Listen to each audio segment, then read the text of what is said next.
I feel like what I want to say to you is going to come off as a good question, but I just don't want to be like, I don't want to throw like our friends under the bus.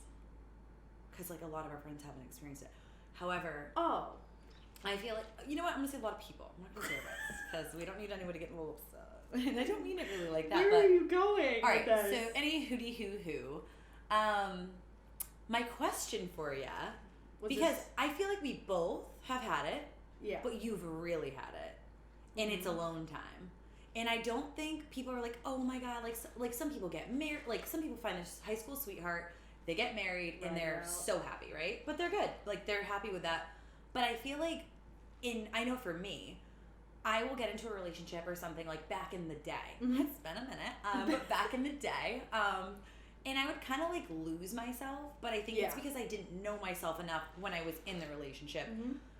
And I think that's part of like growing up too. But you literally had a minute of real alone time. Yeah.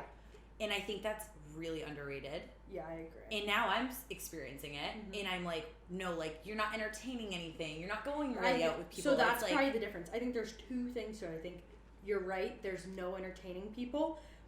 But I think you can also cultivate alone time, even in those long-standing relationships. Mm-hmm. It's just way more about, like, being your own person and being like, this is something I've always wanted to do. This is something that makes me happy. This is something that makes me feel centered. A lot of being alone is just being centered and grounded on your own. Mm-hmm.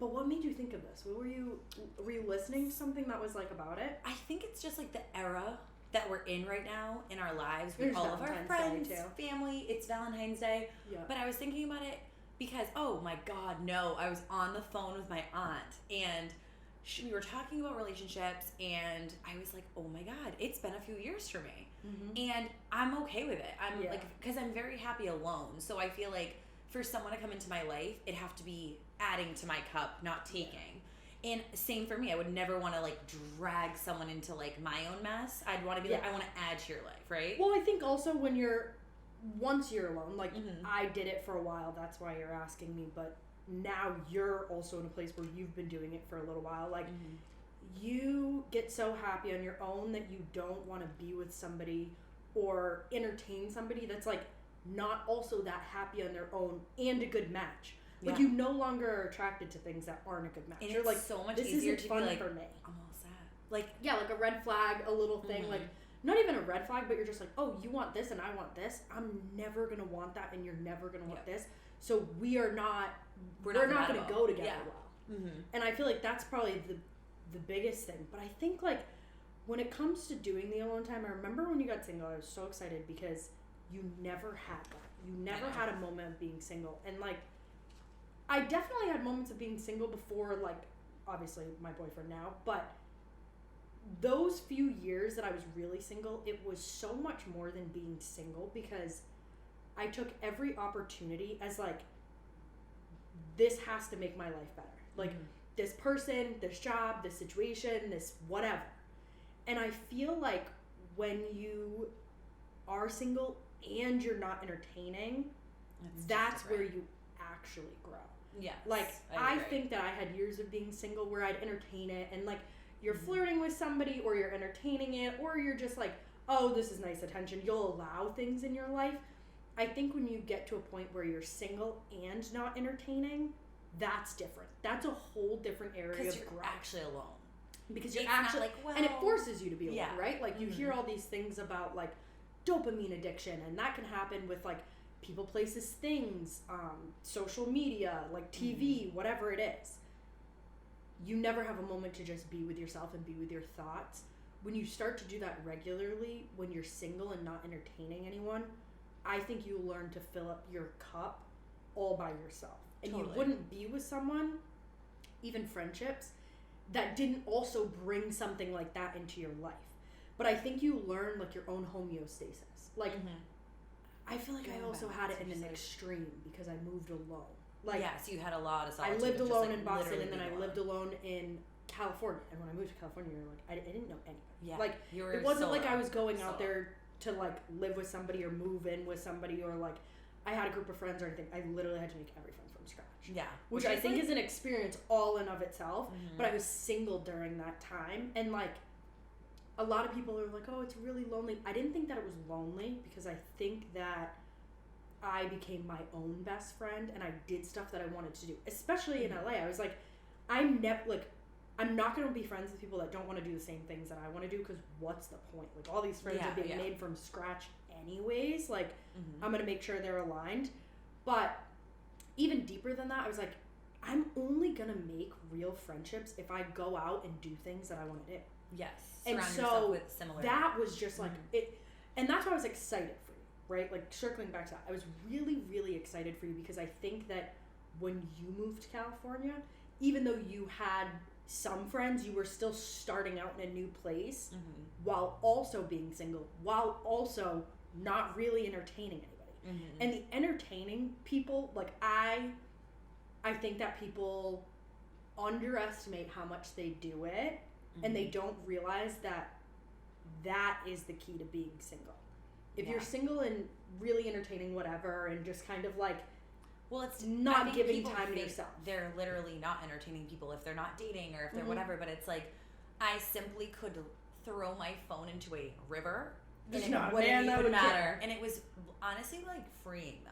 Yeah. Like, I remember, and now I'm like, oh my God, like with work and just all kinds of different things, I'm like, good Lord, I like need a break from my phone. Yeah. And not even for a man. I'm like, God, when I need that, well, that person better be real worth it because it's a lot.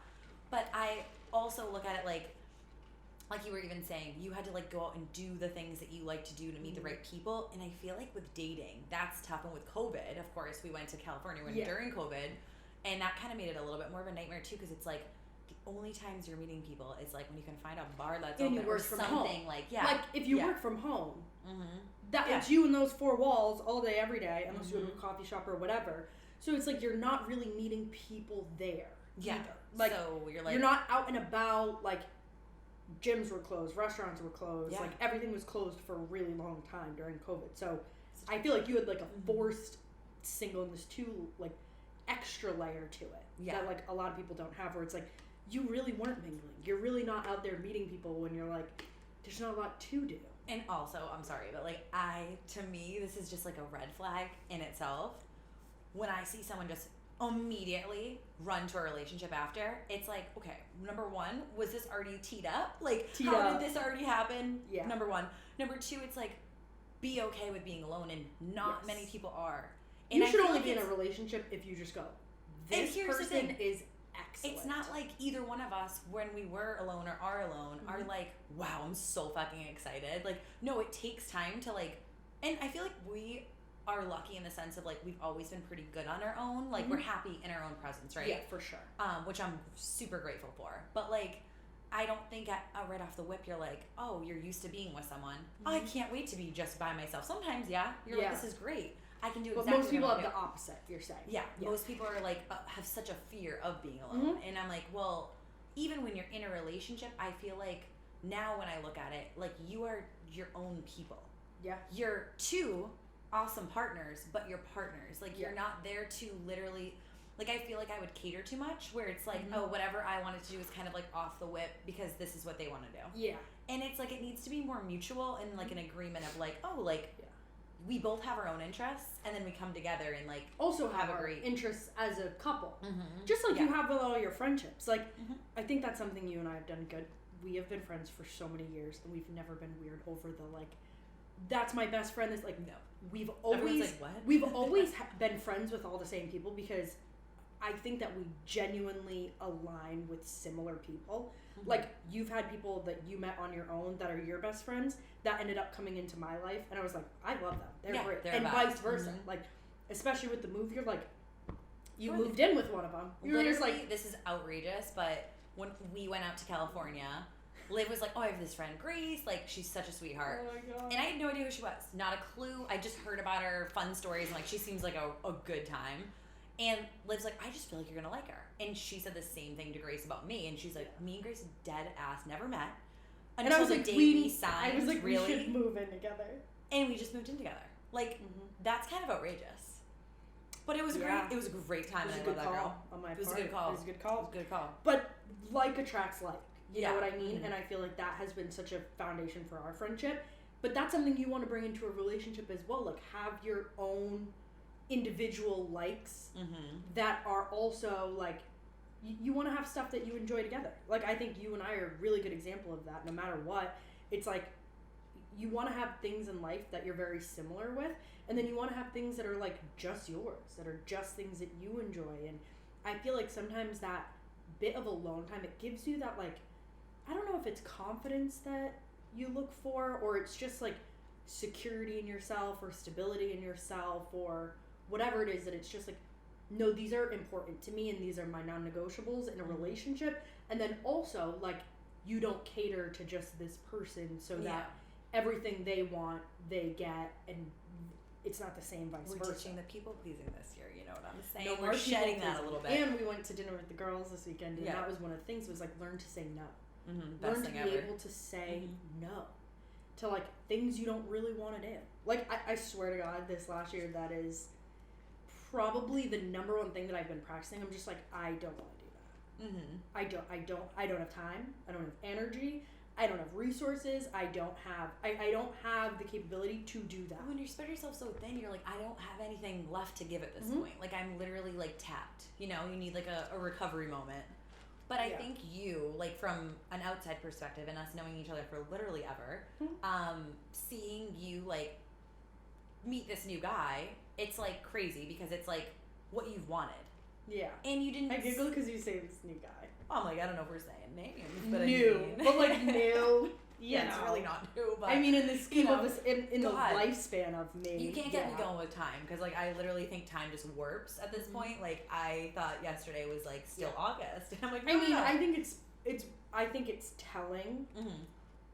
Like, I think in this specific situation, like, having the odds stacked against you in a sense of like a relationship, I almost think is a good thing. Like, I lived in California. On what planet was that supposed to work out? I know. But like, never for a second did I think that it wouldn't. Like, it was just such a sure thing. And just so you all know that he lives on the East Coast. So we were in the West Coast, came back because of a kind of a cool opportunity, honestly, home. And it just kind of all worked out. And it worked out really, really well. All really worked out. But I also think that that's a testament to, like, if something's supposed to work out, it's going to. And there's no challenge that, like, love couldn't overcome. Just in a friendship, in family, in, like, relationships and whatever. Yeah.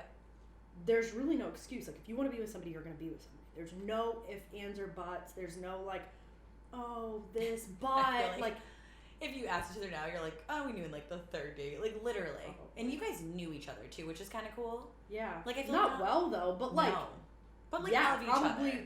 Like very early on, we were just like, this is serious to us. Like, this means a lot to us, and I think that's all you really need to be like. This is worth it. This is worth it, and that's the thing, right? When you're single, you're just vetting people. You're like, not worth it, not worth it, not worth it. Maybe, nope, not worth it, not worth it. Like, you want to know what you want. And that's why it's so funny we're talking about like some of the stuff we talked about with the girls, because I believe that everybody should have a list. I think you should know, like, and I don't just think in relationships, I think with your life and your career. You should have a life or a list of things that you want in your life, and you should know what they are, and they should be emotional, they should be purpose driven, they should be like feeling related. Like, these things should make you excited and happy and grateful and whatever.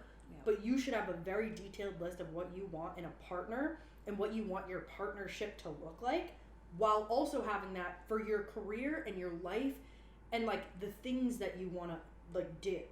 And we were literally saying that at dinner this past weekend. I was like, having a list is one of the greatest things, because I mean, we've done it. You can literally you put a guy through that and it's fucking black and white. Sometimes it's tough, sometimes it's great. Yeah, sometimes you're like, but you also know, you're like, this is a good fit for me. This is a good guy. This is a good fit for me. Totally. Or you're just like, I'm going to run this person through this list and they're not really adding up.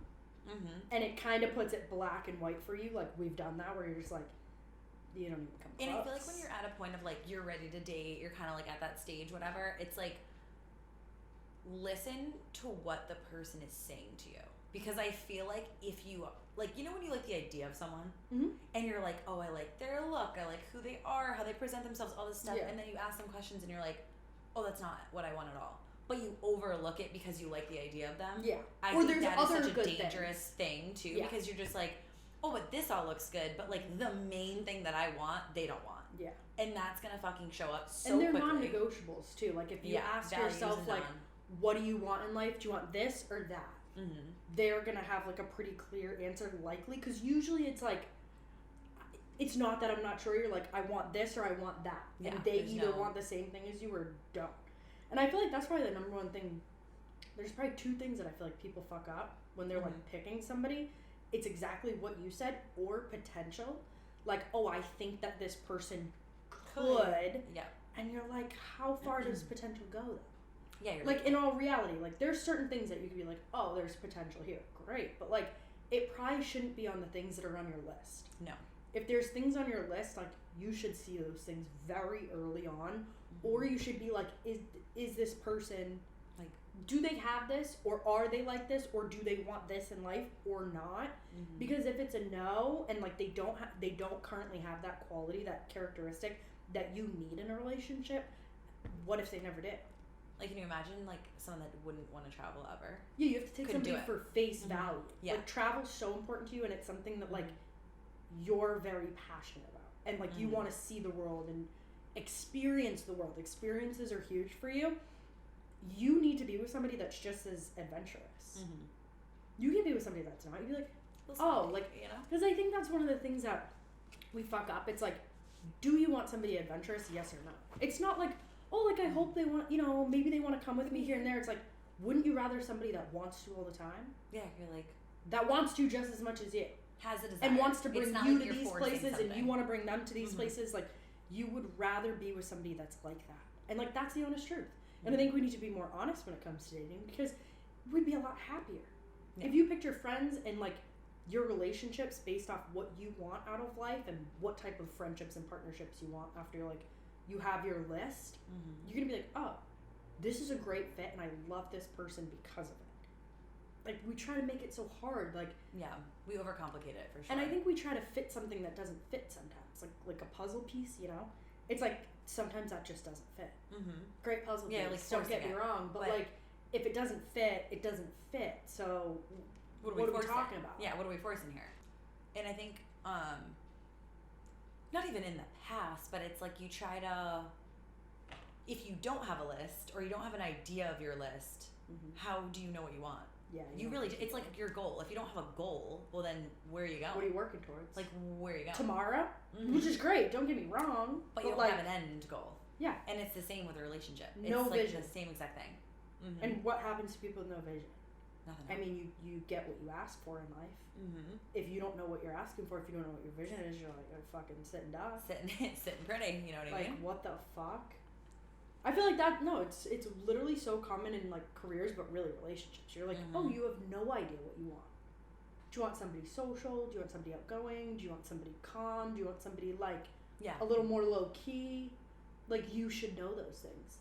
Personality things. Do they want family? Do they want to travel? Oh, my God. Do they want, like... Personality, social, fucking equal. Social equal. That's how I explain mine. Social equal. I think there's rare occurrences that, like, people don't want, like...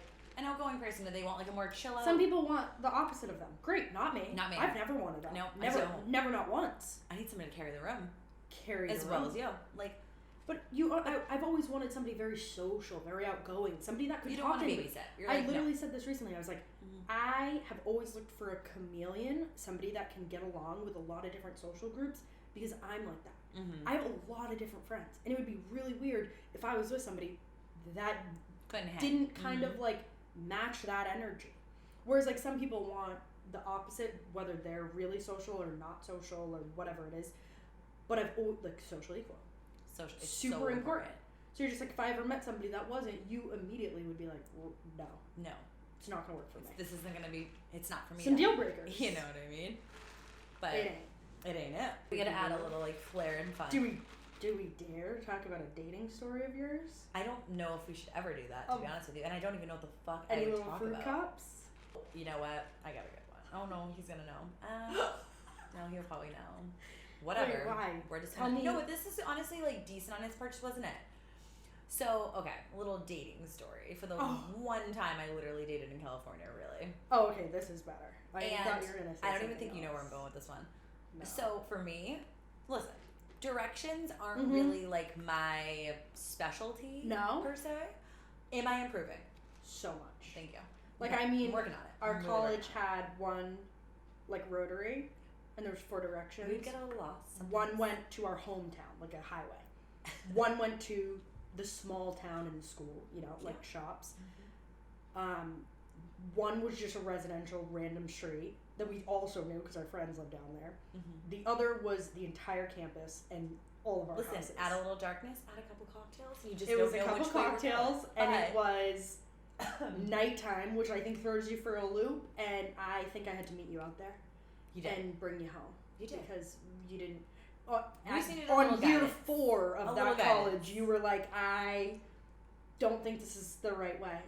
I was like a little lost puppy dog, home away from home, you know? But I will say, you're a lot better now. Listen, we've improved. We've really improved. And before it was like GPS guidance. Now I'm like, oh, okay, I'm just kind of getting my around. You're getting your north, south, east, west. We're getting down. You know which highways go what way. I'm kind of impressed. Yeah, we've come along. Proud of myself and proud of you. Yeah, it's a mutual thing here. Yeah. However, on the direction side, in California, there's coffee shops all over. They have multiple of the same thing, and like it's not like a Dunkin' Donuts. Yeah. It's like a nice, cute little coffee shop. I feel like you should also mention that it's not like Dunkin' or Starbucks or whatever where you're just like, oh, that's on any corner. You would have to know exactly where. Like a specialty like coffee It's like spot. a little like boutique. Yeah, boutique coffee shop like, that like sometimes there's like 1 or 2 in like or Santa 3. Monica. I'm like, okay, perfect. There's probably one of these. No, I stand very corrected. There's probably 16. Good. Yep. So I put one in. I'm like, I'll meet you there. Like whatever. I get there. I'm looking for him, and he's like, I'm out front. Like I don't see you. And I was like, oh, I'm out front too. Like there's no possible way you don't see me. I'm looking around. I'm like, yeah, he's nowhere to be found. I go, are you at the? I don't even know which one I was at. Whatever. We'll keep that blank. And he was like, no, you're at the totally wrong one. However, this could have went 2 different ways. This could have went real dark. I think you should do this with everyone that you date. It's a good test. Anybody listening would go, oh, it probably doesn't happen that often. Oh, it does. It's happened to me. I've seen it. I'm like, Jerry, where are you? And you're like, I'm here. I'm for sure here. And I go, you went to the wrong location again. And, I was like, oh, shit, like, this isn't the best impression. You know what I mean? Like, wrong place. However, was there an argument? No. Was there, like, no stress. Was there even a stressor? No. You know what? I'm going to meet you where you are. Are you sure? Yes. Wonderful. Perfect. We love that energy. And then we went to, like, another little area. Now, listen, this guy was not for me. However, it was a testament of, like, how you handle it is little important. Hiccups in a day matter. Yeah. And especially to you, like, you're a very positive, easy-hearted, light-going person with that stuff. You do not want somebody that's stressed and pressed. If someone over 15 minutes of a drive met me or was gonna come on a date with me and he went to the wrong place or like even like was like running a little late and like had the decency to like text me whatever, I'm not getting stressed about it. No. What the fuck are we stressed about? Nothing is gonna ruin your day. You have never been somebody that something small is not ruining your day. No. You're on autopilot, coasting, you're vibing. I'm coasting and chilling. You're fine. You're coming. But you would like somebody that also does the same thing. Yes. Because you're so chill. And not chill like dinner. And I don't mean chill in the sense of like you're late for things or whatever. I don't mean that. But like you're chill in the sense of that's not affecting. And you know what it is? It's not like it's disrespect because you really didn't mean it. Like it's like this is an honest mistake. An honest mistake. And it's just gonna be okay. And I would have the same response. So for me, I was like, okay, like kudos to this guy. Like I like how he handled it. But it's just so funny because I feel like I was like, oh my god, maybe I should start doing this more often. I don't really want to do that to somebody, but it's a good little tester. But it's not a bad idea either because you want a man that's patient. And you want a man that's like overall very positive. And not affected by these things. Like everybody has different things that are like the most important to them. And like that's a huge one for you. You're like, I don't want that. Yeah. Because what does that do? You're like, sign up for a life of stress? No. Like overly and I don't want to feel like I'm on eggshells. Like, eggshells. Oh my god. Like, you went the wrong way. Everything's okay. We are doing everything right. Everything's going to be okay. That's important to you. Always have been. Yeah. And sometimes that's all you need from a date. Like, there's been plenty of times that, like, you know, I've met a guy or I've went on a date with a guy or whatever, and you just go, great quality. Yeah.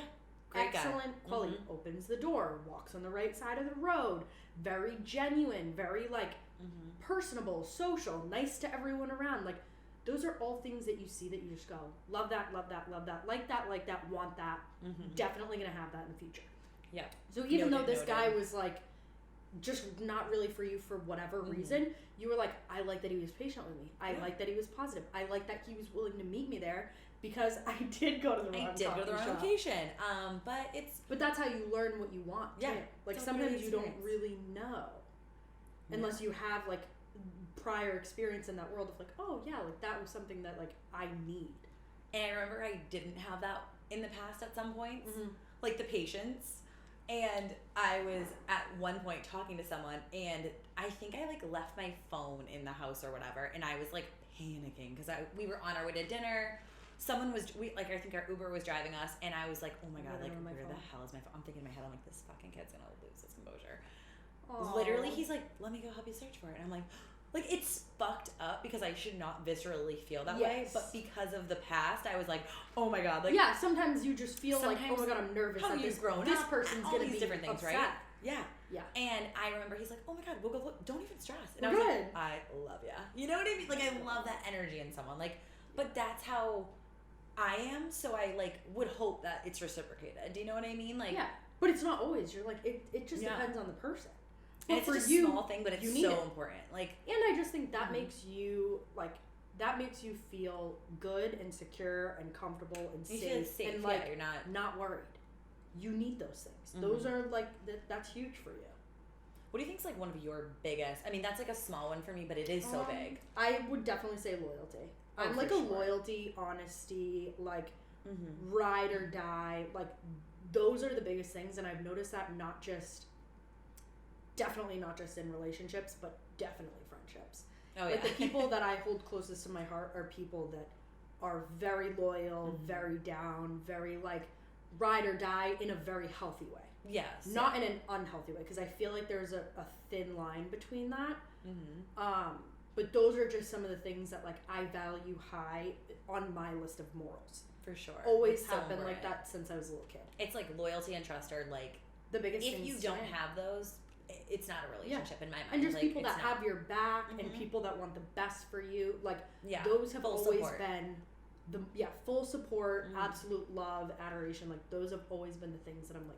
I just start laughing because I really just want to have them on at some point because they're just so electric and hysterical. Your brother's friends, there's a select few that I know personally, are the most ride or die I've probably ever met in my life. Like, I saw some occurrences and I'm like, they'd fucking do. Like, literally they'd take a bullet to the chest for you. No problem. Oh, yeah. But I love that energy. That's what friends should do. Like, but it's girlfriends, just so guy friends, it doesn't it. matter. You're like, your friend should have your fucking back. And like, I literally did a TikTok on that the other day. I was like, do your friends call you out? We were having a little conversation about it too. Do your friends hold you accountable? Like, you have important things that you want to do in your life. Do your friends hold you accountable? You have morals and values. Do your friends hold you accountable to those standards that you set for yourself? Yep. Like, I genuinely think that sometimes the greatest friend that you could be is like calling somebody, being like, "That's not in your character." Yeah. Like, what are you like doing with that person? What are you doing with your job? What are you doing with this? Like, why are you letting this go? What's going on? Talk about it. Be there, but also call them and be like, "You don't want this for yourself." No. Like, what are you doing? Yeah. What are we doing? And I feel like if in friendships, to me, that type of stuff is so important. Like being there and being ride or die and like having your back. I think my brother's very similar, if I had to guess. Oh, yes. And like, he has similar values as well. Probably because of my mom, if I had to guess. Oh, like, yeah. She was very awesome, like that. But like super. I think that's where we probably get it from. Like, one of the first things she taught us was like how to be a good friend. Yeah. And like my parents, my grandparents, they were like, oh no, like if you rat on your friend or you rat on your sibling, like, if you're fighting, she was like, you're getting in trouble. Like, you're absolutely not. You're out. But like, that's how we. So funny. But that's how we were raised. So that's how we look at friendship. I think, in the sense of you're there for them, you're loyal, you have your friends back. Like, yep. Those are literally the most important things. I feel like you'll, like, see it or, like, hear it, or people will be like, yeah, I got your back, whatever. But, like, I think because sometimes guys are so out there and, like, especially those boys, you really, like, feel it and see it. And I think it was, like, the most refreshing. It was hysterical, but so refreshing because I'm like, they're just the best. Yeah. Like, and you knew, like, they're the type, it's like us to each other. Like, you call it anytime, like, whatever. Oh, yeah. Or anything's going on, we're going to be there. No problem. Those are the people that you keep close in your life. Yes. Those types of friendships, it doesn't matter whether they're childhood or not, whether they're family, whether they are, like, college, later in life, it doesn't matter. Like, you know those friends when you have them. And, like, it's just something different. Yeah, and it's special. I agree. I love it. It's a special moment. But, yeah, I feel like that was one of the benefits of me moving to California was, like, I had to start from scratch in a sense of meeting people. Like, it didn't matter. Like, I still had all my friends from college and from home and all of that stuff. But when you move to a new city, like, you start fresh in a weird way. And I think it sounds a little corny sometimes, starting fresh, whatever. But I just didn't know anybody. So it wasn't like there was somebody to introduce me to social circles and I was just like, oh, great, like, I'll be friends with so-and-so because they're friends with my other friend. Like, I had to start from scratch and still find those friends that had my same type of, like, values and morals, but also similar interests. I think that was one of the biggest things was I was like, I want people that are interested in personal development and interested in wellness, and I want people that really care about their futures and their careers and their businesses. And I think I got a lot of that in, like, a stage of life where we had just graduated and so many people were just, like, excited to have a job and then party and whatever. Yeah. I was so ready to, like, meet people that were just thinking, like, 10 years ahead. And that was such a benefit moving to California because I, like we were talking about before, I got to say no. So many times they were like, oh, do you want to do this? Do you want to hang out? No, I'm good. And I'm being alone. Like I'm going to go home and just chill by myself at my house. But I was selective about the type of people I met, and I was selective about what I did. And I think sometimes, like, obviously Morgan moved too at the same time. It was like maybe a couple months after, and she moved south of me. And, like, her and I have talked about it. There are so few people that do a move like that and know no one. Yeah, simply no one. You're like, usually there's, like, a group of people, or, like, you work with people or whatever. Like, we really moved down there and we're like, holy shit, go make friends. If you don't make friends, you will never meet somebody there ever. When you go out there completely by yourself and you have, like, the seclusion of that, like, I didn't have that exact experience, which I kind of wish I did, and I kind of wish I loved our scenario of it. Yeah. And it was COVID, so it was like different, yeah. I wouldn't have been able to go to these, like, events and network and things like that. And I think that's something I still want to do in LA because I think it's just a different hub out there. Yeah. But, like, even when you and Morgan would, like, meet up, it was, like, nice to have a familiarity, but, like, you would still. But different cities, totally different cities. So that was, like, a whole other thing. You were working for yourself. You weren't like with other coworkers, like meeting up or whatever. So you really had to, like, branch out and go meet people and, like, kind of get yourself. And you have to just push yourself because you're like, what do I like to do? I'm like, I like to do hot yoga. I like to do boxing. Yeah. I like fitness and health and wellness, but I also like business and entrepreneurship. So going to events with people that were interested in those things and then personal development and stuff like that, that's how I made friends. Yeah, I had to go do things. And if I didn't do things, once again, I wouldn't have met anyone. Like, I didn't have an office that I went to. I didn't have coworkers. I didn't have, like, any type of way to build relationships other than just doing it myself. But I think that's better sometimes. Like, I think that you're able to move to a city and you only really, like, jive and align with people that are genuinely people you would want in your life for your lifetime. Like, the friends that I've made out there, I am very close with, and I have remained close regardless of where I live and how long I see them and how often I see them, because they're good, solid human beings all on their own, and then they're also doing really cool things in the world. Totally. And I think people, like, as we're getting older too, I think people are getting a little bit, which is really refreshing, less high maintenance of a friendship. Like, when you have a solid, good friendship, it does not need to be an every single day conversation. It's like, let's keep each other in the loop, catch up, and, like, we can share what we're doing. I don't talk to anybody every day. I know. That is exhausting. I know. And everyone's got their caliber. I am like so, but it's I a have lot. never, the closest friends I've ever had are friends that it's like, you do not talk daily. It is not this like chit chat, whatever. You might get sent like. Who is that? Maybe the mail? I'm gonna cry. That's scary. I'm really scared. It's 2023. We're scared about Scared of the doorknob. So sorry, everyone. We had a little delivery that was quite unexpected. I was gonna say we were just waiting for Dre, but here she is. Who would have thought like a door guy would scare us these days? You know what I mean? Yeah. When you hear a knock though, like you're like, who the fuck is here? I think just when you're not expecting it, you're like, Well, it's like, yeah, there's mail, but like, when do they knock? Like, you know what I mean? Usually just throw it on the ground. Like, you see it on the ring and you're just like, Jesus, I hope it's not fragile because that thing's breaking. But basically, like, being alone's great. Like, I think it's great to experience it, but I think, like, the main point of this that I, like, wanted to get at was, like, you don't have to be alone to experience alone. Yeah. It's, like, understand yourself and what you like to do so that you don't compensate for your partner's things that they like to do. I think that's an important thing. Like backing yourself into a corner. Yeah. When you constantly are like doing what somebody else wants to do. Because it's you back yourself into a corner that eventually everyone's like, I thought you liked this, or I thought this was fun. This is what you wanted, and you're like, and they're like, wait, no. And you have to just constantly be authentically you, and it's a practice. I don't think that it like. When you don't know, like, what you want, that self-awareness is huge. You have to figure out, like, I think that there's, like, this, like, okay, you get through high school, and then you get through college, and then you get into the workforce, and it's, like, what else do you want? Yeah, what do you with like? life, like, what is exciting to you? What do you Someone like asked to do? Me, they're like, what do you like to do? And I was like, what are your hobbies? What's something that you have fun doing? Also, like, it's so funny because in my Patreon, that's one of the things that I did. It's, like, goal setting for the year. And I never just do goal setting just strictly on goals and like in the sense of like career. I also do relationship, but mainly the thing that I think is so different is I always do some aspect of like bucket list goals. So what are some of the things that you want to do? What are the places you want to see? What are the things that you want to experience in this next year that are different than your norm? You're not going to have on a random Sunday. They're not your day to day.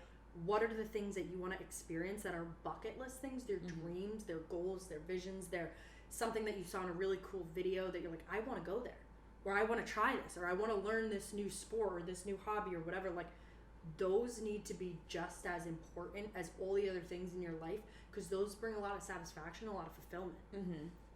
And it's I was literally thinking of us, and I'm like, not like us wanting to sit pretty in Greece for our birthdays, but it's happening, you know? But it's like when you don't plan for them or do the things that you want to do, you'll look back when you're like, I don't know, I don't want to look back when I'm 50 years old and be like, oh, I never did that one thing. Like, but you have to plan for it. But you've got to plan for it. So it's like, time first, goes so fast. You're right. You need the self-awareness. You need to be alone and sit with yourself and be like, what do I want? Reflect. What do I want out of life? What do I want out of all these experiences that I could have? Whatever. Yeah. And then you have to be like, okay, I'm going to plan for this. Because if I don't, and I know I said this earlier about the time warp, but I'm so serious. God. I think I was on Instagram and I'm like, oh, and I don't really post as much anymore, but I was like, oh my God, the last time I posted was my birthday. And I'm like, holy shit. I thought that was like 3 months ago. I'm already like getting close to the next birthday. We're like getting way too close to the next one. And I'm like, okay, no. Like time needs to chill the fuck out. But it just goes to show once again. I think that's like my biggest lesson of like 2022 into 2023 is like, if you don't plan and you don't make things a priority, time fucking passes so fast. And you look back and you're like, I didn't do the shit I wanted to do again. And it's so apparent, like in anything. I feel like that was a lesson that I learned this year. It's such a big one. Like the time, not only is the time going to go by regardless, you might as well like, you know, commit yourself to working on things, but time goes by really quickly. And if there's things that you want to do, you better plan for them and you better do them. Because if not now, when? Like, it just doesn't happen tomorrow. I know it's cliche as that sounds, but it's the truth. We're going to do our birthday festivities. You don't know. And listen, if we're not sitting fucking pretty in goddamn Greece, cheers into something. We'll be pissed. Overlooking the ocean. Oh, absolutely not. We're going to have a problem. Do we even want to get into how fucked our birthdays got the last couple years? We're not even going to, that's for a literal full-blown episode, but like, like our birthdays just don't love us. And just the last few years. Like, COVID really is just We weren't asking for much, but have we been sick and had COVID for almost every birthday? Almost our birthdays. Pretty much. And Christmases. We've been boned. Birthdays and Christmas have been rough these past couple years. Capital R. Capital R. But anywho, this whole season, first season, has been incredible. And I'm proud of us for doing it. We did it. This is something we wanted to do for so long. What was this? And we finally did it. Recorded most of these a year ago. That just goes to show you how quickly fucking time passes, because we looked back and we're like, wow. Like, and for reference, we did, like, we had recorded these. This is going to sound outrageous. We'd recorded these, and then my dad died, and then you started one of the craziest jobs I've ever seen you work in your life, where it was just like 24/7 every single fucking day, nonstop hustling. And I'm proud of you for it. You've come a long fucking way, and you should be very proud of yourself. But an absolute insane season in both of our lives for very different reasons. And so we pushed it off, and then eventually launched it in December, and I was very proud of us, very happy. So happy we did it. And I'm very excited because I feel like this is something that we've always wanted to do, and it's something that I think we're going to be really good at, and I think that it's just going to be an awesome way to bring people together and not just teach different ideas and show different philosophies, but have guests on and like have them tell us exactly what it is that, you know, whatever in whatever field, but also you and me, and to talk about our journeys and kind of how we've gotten to where we are today, and the things that have worked really well for us that typically work for other people too. Yeah, it's a great way to kind of just share what we've already been doing the past few years. And it's a great platform, and we don't ever shut the fuck up. No, so cheers to that season. Let me just grab I can't wait to have all these other people on. Woo! Let's go.